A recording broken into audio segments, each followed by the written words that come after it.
Guys এইখান থেকে এরকম একটা ভিউ আপনাদের কাছে কেমন লাগতেছে জানি না। তো সামনের দিকে আরও যাইতে থাকি, পিছনে আবার সিরিয়াল লেগে গেছে বাইকের।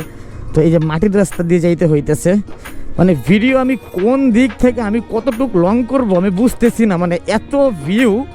আসলে আমি কোন ক্লিপ দিব না।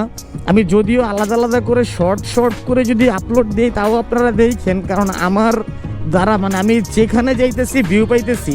আমার যতগুলা গোপ্রোর ব্যাটারি আছে সবগুলো আমি চার্জ করে রাখছি যে আমি এই ভিউগুলো নেওয়ার জন্য। কোনো ভিউই চাইতেছি না আমি মিস দেই, তো আমি পার্ট করে দিব, কারণ একটা ব্লগ যদি আমি এত লম্বা করি আপনারা দেখবেন না এত সময় নিয়ে, তার জন্য আমি আলাদা আলাদা করেও দিয়ে দিব। ও সেরা, মানে আমি সার্থক, আমি এই ট্যুরে আইসা সার্থক আসলে। ওয়াও কোনো জবাব নাই, মাশাআল্লাহ। মানে আল্লাহ না জানি আরো কত সুন্দর করে পৃথিবীটা তৈরি করছে। আমি এতটুক দেখাই এমন, এর থেকেও তো আরো সুন্দর কত ভিউ আছে যেগুলো আমি এখন পর্যন্ত দেখি নাই নিজ চোখে, আর এটা তো আমি নিজ চোখে দেখছি। তাই আসলে ওফ,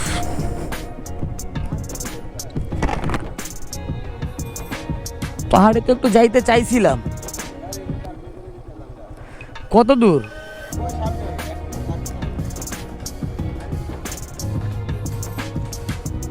গাড়ি দিয়ে সামনে থেকে যাওয়া যাবো না?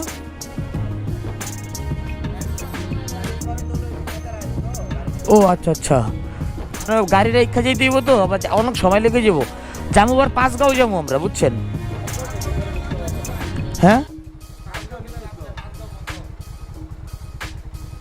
বন্ধ কেন?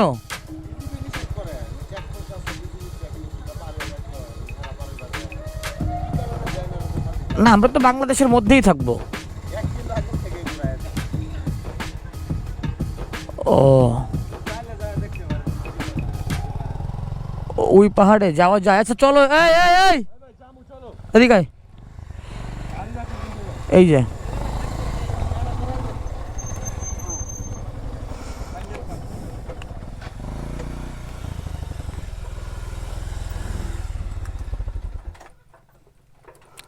গাড়ি থাকলে আপনাদের জন্য নিরাপদ।